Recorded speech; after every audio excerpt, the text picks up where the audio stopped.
All right, we're here in Las Vegas, inside of the Wynn Hotel, connecting with other people, here that are making some moves, talk about lifestyle, talk about things that they've been doing, how they take care of their health. Today we have Tyler Made here. He's been here in Las Vegas for about 18 years, living a very eventful life. So Tyler, how you doing, man? I'm doing really well. Thank you for asking. It's beautiful, beautiful here in Las Vegas. The weather's great. I mean, people can't see, but we have a beautiful view right here outside the Wynn, and it's just it's gorgeous out here.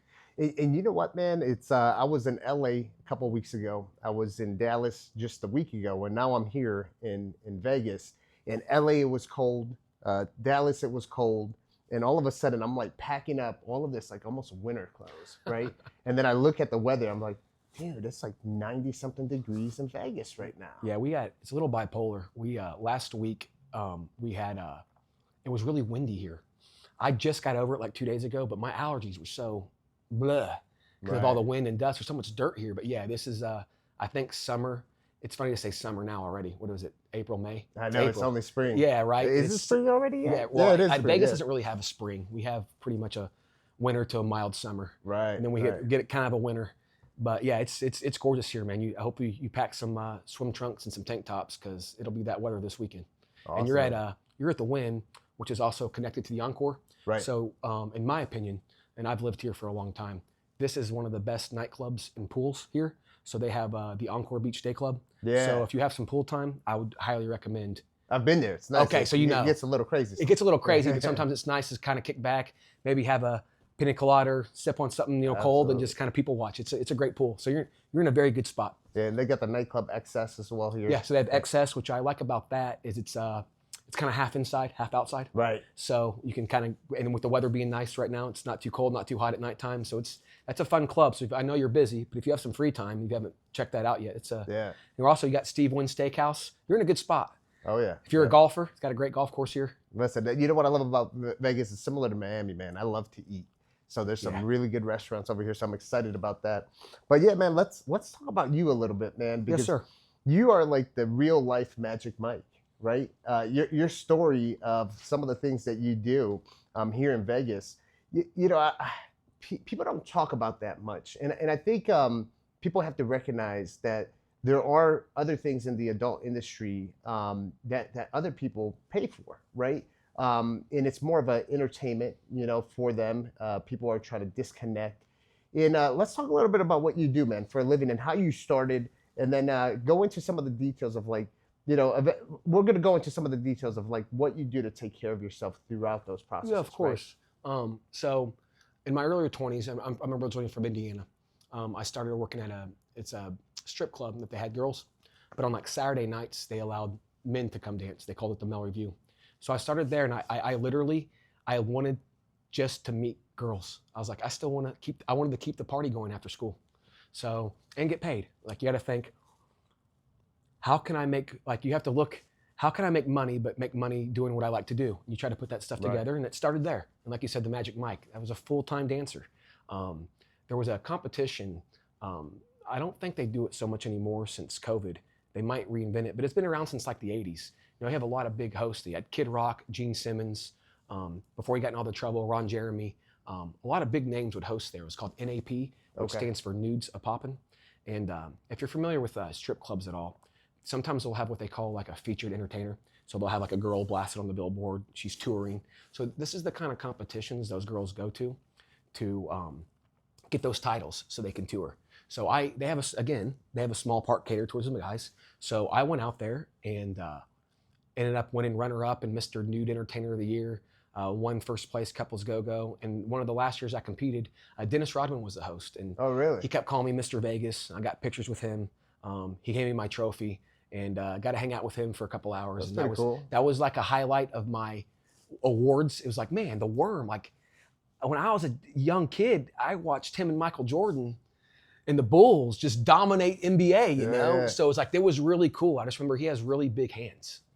He came up to give me a 5. I was like, man, this guy's got big hands. So from getting the notoriety from doing that competition, I got some job offers to come out to Las Vegas, and I worked for a company called Sin City Strippers I still work for them part-time since I was 22 years old. And we cater to private events, houses. Now what's real popular is Airbnbs, hotel suites. So if you're coming to Vegas and you want to have the party in your room, besides going to a club, you would call an agency like that I work for. Okay. And then that turned into more of the, as I got older, I called the male dancing a young man's game. It's a lot of energy. You know, you have like did you play sports as a kid?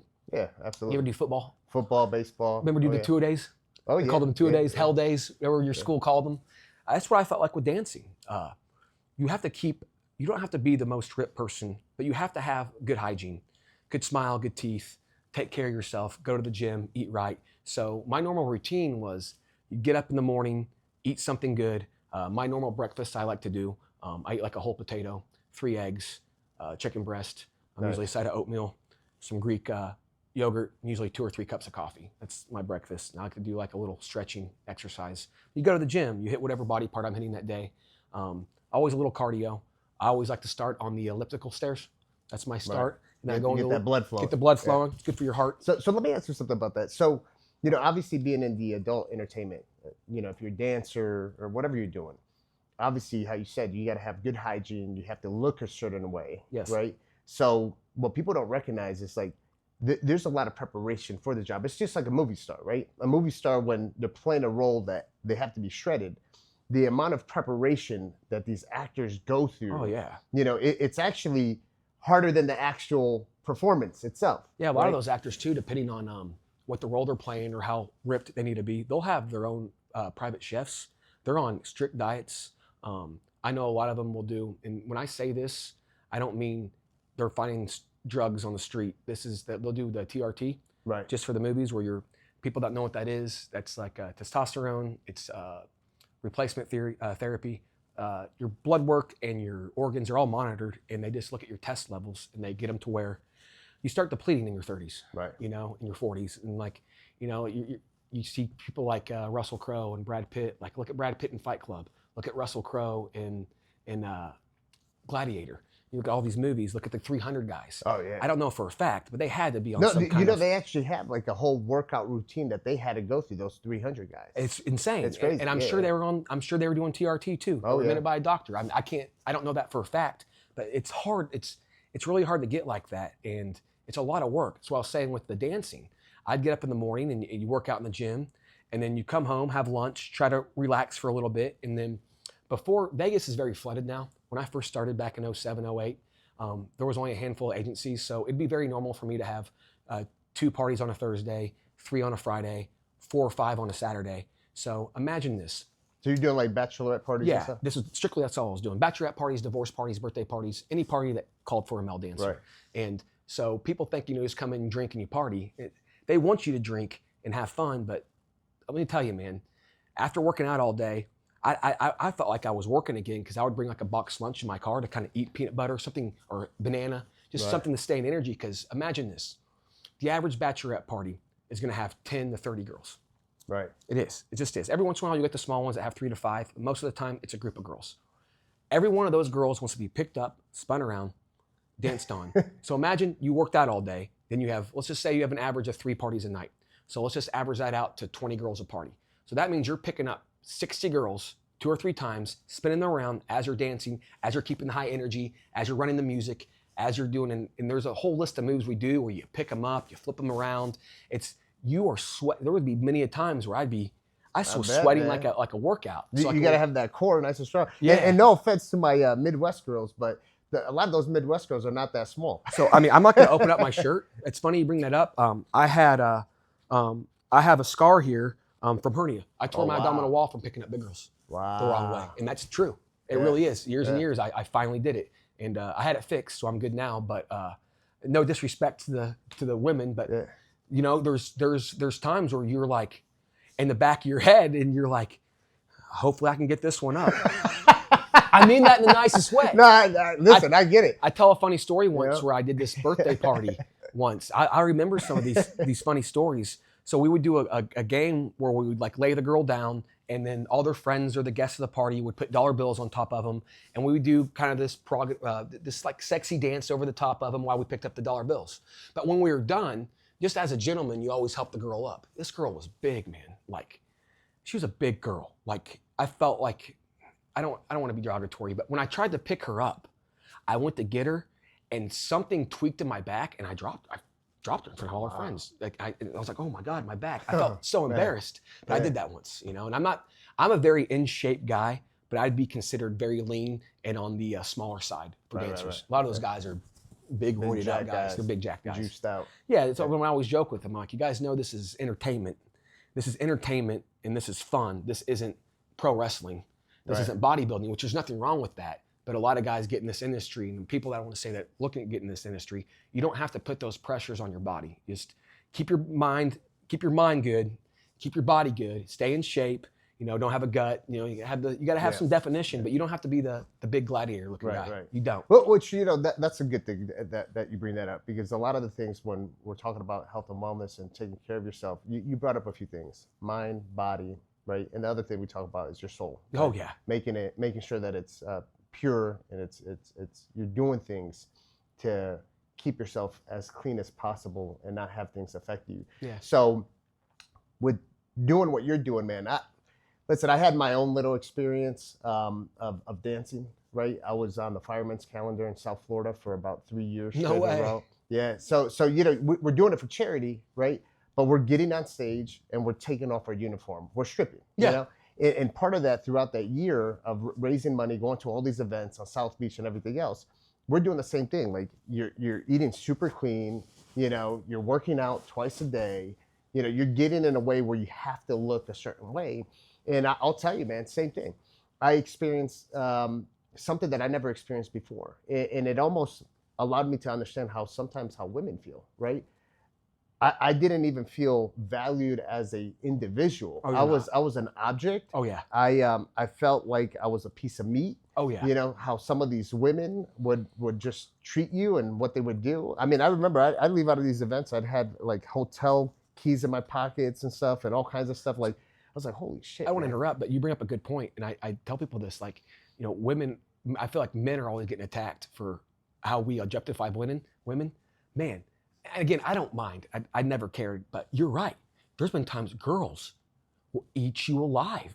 How many times I've left parties with scratch marks. Oh yeah. And like girls don't understand that our organ is soft, and how many times they'll just just try to grab it. It's like they get in this hysteria. They're playing tug of war with you. Oh my goodness. And you know, for me, I remember an event that I did at the Hard Rock down in South Florida, and you know, us, the guys, we go out there, we're wearing our uniform, and these are all firemen, real firemen, like we're saving lives. So you're doing like a thing for charity. So you're doing, because women love firemen. Oh, they love firemen. Yeah, I have a fireman's outfit. So nice. So you know, we're wearing our uniforms, and I mean, it's crazy. You know, women are all over us, you know, treating us like a piece of meat. And the event's over. Same crowd that's out there. We take off our uniforms in the back, and we all walk out. They don't even recognize us because we're out of the uniform. So you know? I'll tell you something my boss, my mentor taught me. We call it the Cinderella syndrome. And this is true. When you're in the moment, so for me, when I walk in through that door and I come in, they're under your spell. You have them, they're under your spell.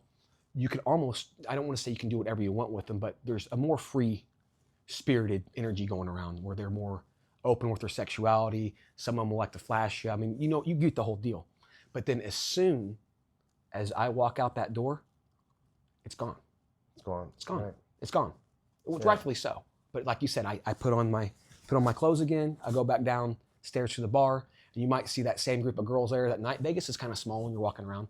It's not like they're freaking out over you again. Like you said, when you came out and you were just in no one cared. Yeah. But when you're in that moment, you're ravaged. They're ravaging you. But see, what kind of effect does that have on one's mental health? Because I'll tell you, with me personally, I was just like, man, I can't, I really don't like being treated that way, you know? Really? Yeah. Oh, I don't know. I always liked it. Okay. I always liked going into the room knowing that these girls are going crazy Uber over me. Like, just, I always enjoyed that part. I did. It's like, do I know if it's healthy? I don't know. I've been told sometimes like you're masking things, but it's like I always compared myself. I'm a wrestling fan, like the WWE and all that stuff. But they talk about when they walk through that curtain, they become that character. All your problems go away. For me, whenever I kick through, any problems I'm having, anything going on goes away. And then it would always humble me in the fact of like, no, I'm not suicidal by all means, but I feel like we can all have depression sometimes. Right, Life is not 100%. always happy. Right. And then so, but doing parties like that where the girls would go crazy over you would have the opposite effect as like what you said. It'd make me be like, wow, life's worth living. Yeah. This is a great life I have. Like, Yeah. how many people can say they do this for a living and look out at hotel suites and you know, you walk out with $400, $500, $600 for being there for 30, 40, 50 minutes and you have hot girls throwing themselves at you. And sometimes they want to, sometimes they'll want to go all the way. I think the fact that you were making money probably made it a little bit different. Oh, you know yeah. No, 100%. I'm over here doing it for the kids. Yeah. But you know, so and trust me, the feeling of people loving you and being all over you is fantastic. Yes. I'll never bring that down.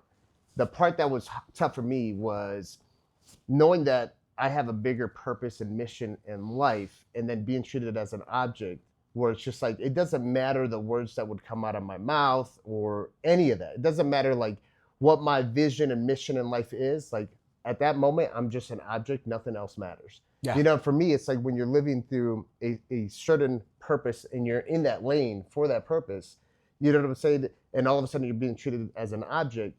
It was a weird feeling. You know, I'm a fireman. I'm actually serving for the community. I'm raising money for the kids. And we're doing this for a purpose. Like, understand what the purpose is. You're not doing this as your job. Right. You're doing this when you're like, it's weird because that's a lot of work to become you were actually a real fireman? Yeah, bro. So I know the process of that. Yeah. That's a lot of work. Yeah. It's a lot of training.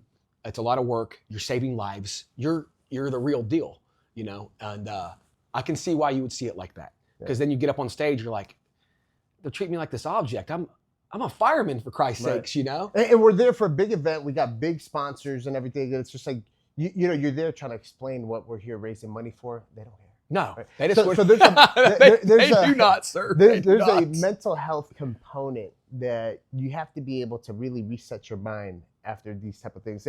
So my question to you is like, do you go through that process where you feel like you have to reset your mind after, you know, doing some of the things that you do in the adult entertainment? Yeah, you have to separate it. Right. You know, like you have to know that, like, you have to understand that when they're hiring you in that moment, they're hiring you for that moment. And when that moment's done, the moment's done. And you go back to living your normal life. Like me, you have to focus on other things. You can't, it's my job. Right. When I'm off the clock, you know, I'm focusing on other things. I have my own, it takes a lot of work. I have my own podcast called the Real Vegas Podcast. I focus on that, focus on my YouTube channel. I'm a big golfer, always working on my golf game. Nice. In fact, shout out, the Masters are this week in Augusta. Awesome. So I'll go home and I'll turn that on while I work today. But it's about, like you said, you got to keep to me, a busy mind doesn't have time to be depressed. And I think I've heard this saying more and more lately. If you live in the past, that's depression. If you live in the future, that's anxiety. So only be present in the moment is when it's true happiness. And that's what I found. When you're in that moment, know why you're there. And for me, I know it's a job. And it's funny because usually you hear this from guys. And when I'm doing the escorting, they're obviously paying for professional good time, but they're also paying you to leave. And I always say that, like, you're paying me to leave. I'm not going to call you. I'm not going to bother you. Once I walk out that door, you're not going to hear a peep from me unless you guys hit me up again. And it's another thing they pay for. But like going back to what you were saying, you have to learn to live in the moment. And I've learned that this is who I am here. And when I walk out that door, I go back to just being, let's talk about golf. Let's talk about, you know, let's talk about just anything. But let's talk about anything but what I do for a living. So, but this is the thing. Not every gigolo out there knows how to deal with it and handle it the way that you do. I've been told that. Yes, sir. So you know, other people, they go down a whole different rabbit hole that can cause health issues, depression, and everything else. So tell me about like your daily routine. You mentioned earlier, you wake up, you eat healthy stuff. Are you taking any supplements? You working out? You know, are you doing meditation? So I do. So before I work out, I like to do, and I was taught this. I used to play in rock and roll bands, and my drummer's mother remarried this Indian guy who's all about spiritual. He told me you should always like take at least 5 minutes and think about who you are, who you were, and who you want to be, and just take that. So I do that in the morning before I work out. I'm lucky enough to have a very, very nice gym in the complex I live in. I have a condo that has a very nice gym, sauna. So I have a whole thing in the morning where in my actual place, it's quiet, I stretch, I do what they call box breathing, which is you take 3 breaths a minute, 5 seconds hold for breathe in 5 seconds, hold for 5 seconds, breathe out for 5 So seconds. you do breath work. Yeah. Nice. And I do that as I stretch. I don't want to go as far as say yoga, but I do a good stretch routine. Right. And as I'm doing that, I'm just thinking about what I want to get done that day, what I have done, the kind of person I want to be, to always try to remind myself to be respectful and kind to others. Like I go through these thoughts in my head every day because, you know, I suffered from a lot of, I didn't want to say suffered, but like any young man, I was a very self-centered prick, for lack of a better term, when I was younger. And I don't like that anymore. So that's part of me thinking who you were, who you are now, and who you want to be. And as continue, when I do the breathing exercises, I think, be a good person today, be understanding. Remember, life happens to you. Life is happening to all of us, not just to you. Always side on the path of forgiveness and love and understanding. Besides, you know everything, being a dick and turning your shoulder to people. That was what I used to be. Right. I don't want to be that no more. So I remind myself that after I do my stretching and get in the routine, then it's go time. Throw in the headphones. Absolutely. It's either heavy metal music, EDM, whatever pumps me up. Yeah. And then after workout, my first 2 meals are usually the healthiest. After my after workout meal, I usually do something really good. Lots of vegetables, a clean protein, a healthy carb. Nice. But unhealthiest thing I do is I think I'm addicted to Coke, Diet Coke, not Coke. But I like Diet Coke. I like the 7-Up, Sprite. I mean, that's my. I know it's not good that's for your you. little cheat thing. So what I'm trying to squash over is I don't know what you're feeling on. Correct me if I'm saying it wrong. What's your feeling on that? Is it called Zevia? The Zevia soda? I'm not sure which one that is. I think it's called Zevia. What do they use? Like sativa in it or something? Like the sweetener? Is that what it is? No, I'm they not use sure. it in the actual. I think it's called Zevia. Let me make sure. I'm not too sure which one that is. I think it's an actual. The sweetener is called Zevia. Interesting. Zevia soda. I want to make sure I'm saying that right. Yeah, this Zevia. Dude, I've never even heard of it. Okay, so I'd have to check it out. That's part of like. I'm sure there's no healthy soda, but they say that's like the healthier sweetener. And if you're gonna drink soda, you should drink Zevia. It tastes a little bit different, but I'm trying to. Yeah, it's probably more of a natural sweetener. It is. I'm trying to go over that. Yeah. And then another good thing. Have you ever heard of Yucca? No. So Yucca is an app that looks like a carrot. Oh, is that the one where you're like scanning? You scan it and it tells you. Dude, that's changed my life. Yeah. I've actually used that a few times. There's stuff I thought I was eating I knew it wasn't great for me, but I thought it can't be that bad. Right. It turned out to be just dog crap. Yeah. You know? But yeah, I do a lot of the breathing exercises, do the workout. When I get back from working out, I always do some kind of healthy meal. Lots of vegetables, protein, healthy carb. And then I don't usually eat like crap, but after that, whatever I want. Right. If I want to get pizza, I'll get pizza. If I want to get a cheeseburger, I'll go get a cheeseburger. It's whatever I want. But when I go get a cheeseburger, I'll elect to either make it myself or I'll go to In-N-Out or I'll go somewhere where I know they're using good meat. Good quality product. Okay, I mean, I don't know for sure, but they say like the meats in like Taco Bell, the meats in like McDonald's, a lot of this stuff. It's mystery meat. And I don't know what it is in the United States, but we allow more junk in our food than other countries. You go to other countries. That's a huge movement. That's McDonald's, going on right now. yeah, McDonald's is healthier in other countries. You go here, it's who knows what the hell you're eating. You're not just eating cow and bread. No, there's tons of other crap in it, fillers and chemicals and everything else. But I think staying off of drugs too, I'm big about. I'm not a big drug guy. Never was. Did my experimentation when I was a kid, but I'm not a big drug guy. I like to smoke cigars and I'll have alcohol sometimes. Right. Sometimes. I've learned that you got to keep that because like you said, some people will get in the wrong state of mind and then they'll turn, if you're using alcohol and stuff like that and they're not having fun with it or, trying to enlighten your mind, like with the ayahuasca mushrooms and stuff, you can do some mind altering, absolutely, like some spiritual stuff. But if you're using it to mask, because like you said, maybe some people can't turn it off and they feel like they're utilizing it as a sedation. It's not good, man.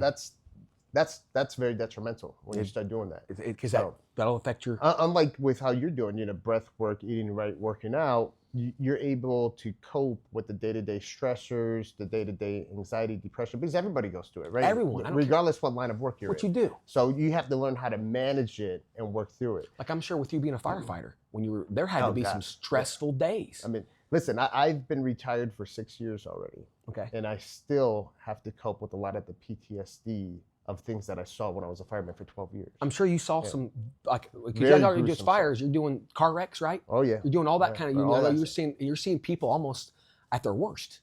At their worst. It's something. You're they there only, because they only call us at their worst. Because something bad happened. It's not like, it's like shootings, stabbings, people ejected out of vehicles, children, things happening to them, rapes, all kinds of stuff. As much you see it. As much you'd like to just be the guy that's just getting the kitten out of the tree and the hot girl comes and hugs you when you're done, it's not the real side of it. No. The real side of it, Right. you see all that. So, like you said, like either being a gigolo or being a firefighter, being a PGA pro, being an actor, there's always going to be things that come with that that you have to learn how to process in a healthy way.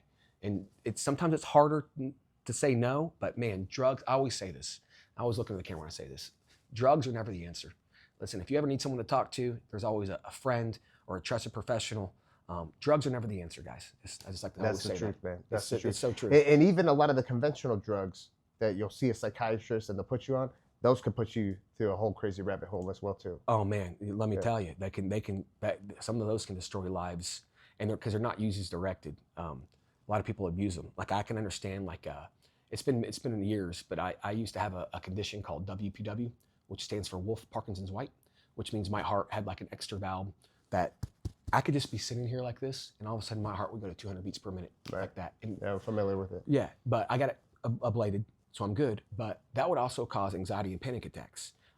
I was prescribed to Xanax for many years, but I didn't take it every day.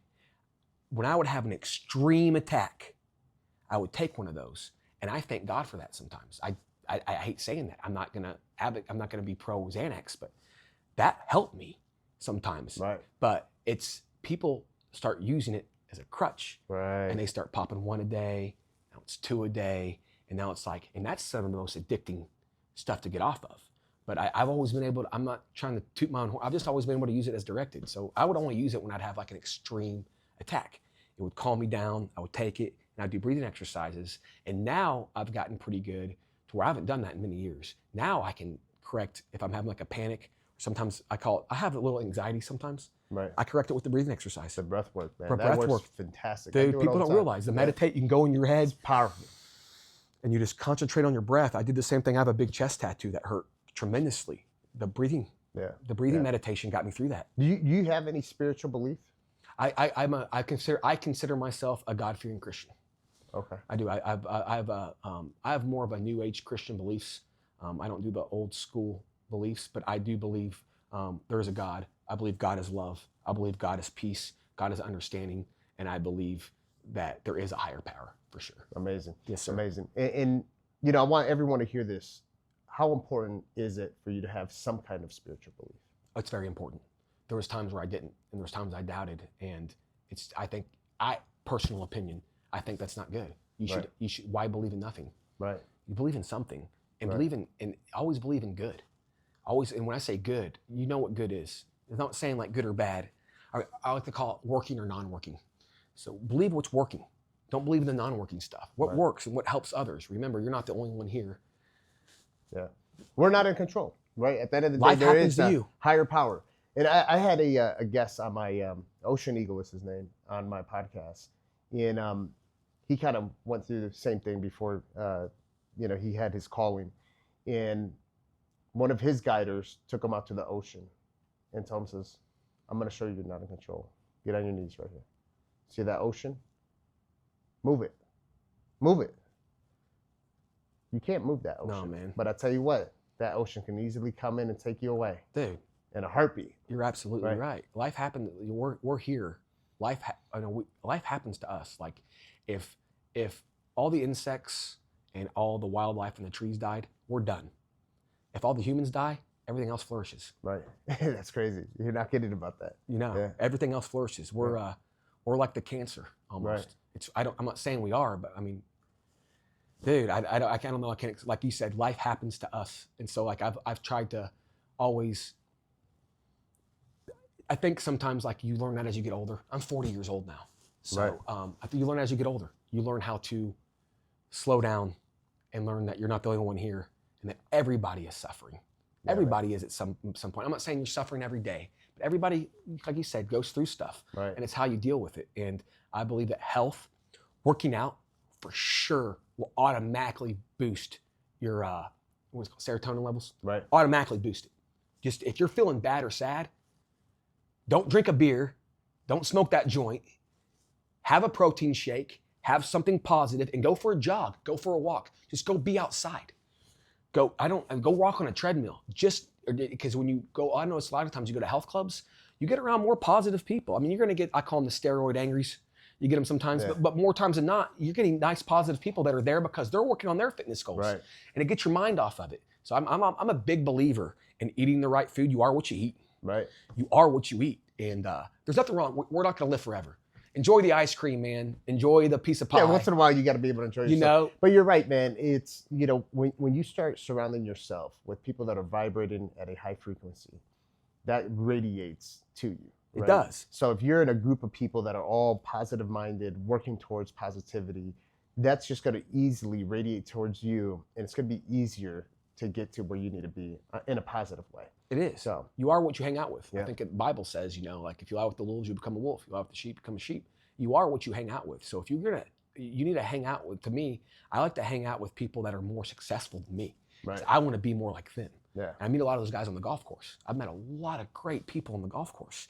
When I played rock and roll, I'm not dissing rock and roll at all. I played rock and roll for years. I've toured the country. I've played big stages with big bands. I had a top 20 on the mainstream metal charts. Awesome. And I had a band called, we play part-time. I have a band called Alligator Blood. Our song was called Death of a Heretic. But a lot of people in rock and roll are negative, man. A lot of boozing, a lot of drugs, a lot of cocaine are in that scene. Right. That's not alleged. I live that scene. A lot of that goes on every day. A lot of crap talking, a lot of drama. And it's not a good, you get in that cycle and you think you're above it, and all of a sudden you're part of it. Right. Like you said, you become what you are. So I'm a big believer in eating right and hanging out with, and staying off the crap and hanging out with people that how'd you put it, that vibrate at a high frequency. Yeah.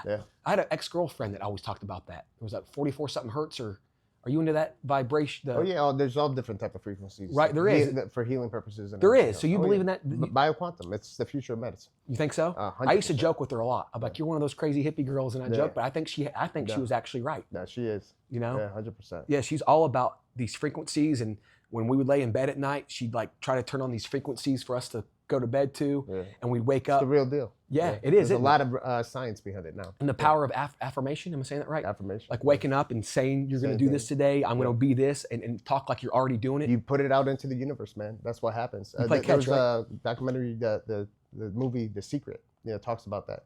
And it's true. That's the power of manifesting and things like that. What you put out there, that's what becomes. I believe that. I do. I absolutely do. And it's like people, like I like to tell young people, I used to knock it all the time.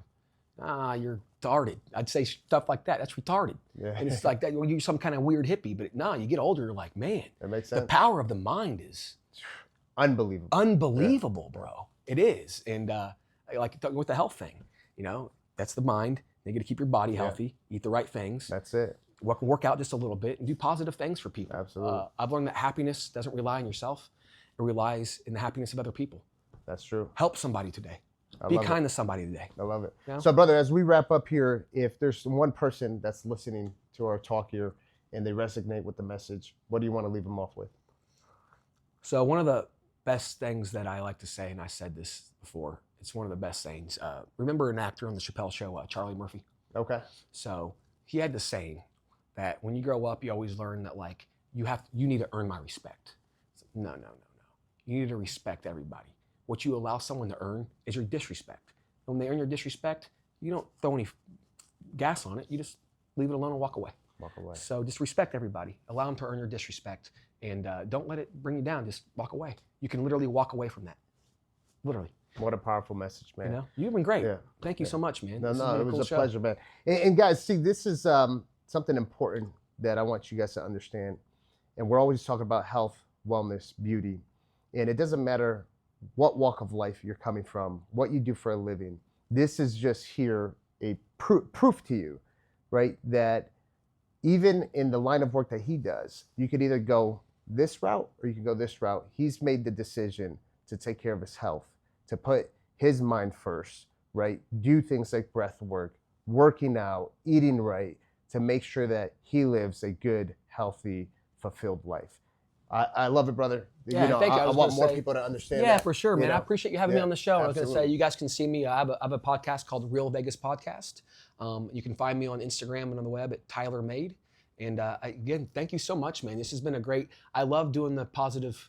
I'm a positive guy, man. I like it. You said that because I get a lot of stigma with my career, being a gigolo. I mean, that's what I do, and people always think, "Well, you're probably on drugs or you're this bad." It's no. No, and listen, and it's sometimes the complete opposite. The people that you see sitting in these big positions, corporate roles and stuff, they're living the most a life full of vices. You know, Yeah. horrible, just like very toxic. And those are the people that can easily afford a lot of the services we offer at our clinics, right, to take care of their health, but they decide not to, right, because they rather go the negative route with all the vices and everything else. So this just shows you that it doesn't matter what you do for a living. It doesn't matter what's your ethnic background or any of that. Oh, There's so many things that you can do to be able to live that fulfilled, healthy life. that's true. And I love your message, man. I really do, and I really appreciate you taking the time to have a healthy talk with me. I hopefully people get a whole nother perspective on what, because there are some negative people in my business, but there are a handful of guys that are good people like me. Like shout out to my boy Brace. He's a great dude, great healthy mind, all about working out, eating right, not being real materialistic, and just peace and love, brother. Awesome, brother. Dude. Appreciate it. Yeah, man. Dude, it was really good to meet you. Thank you Likewise. so much for having me, man. Have a great day. Yeah.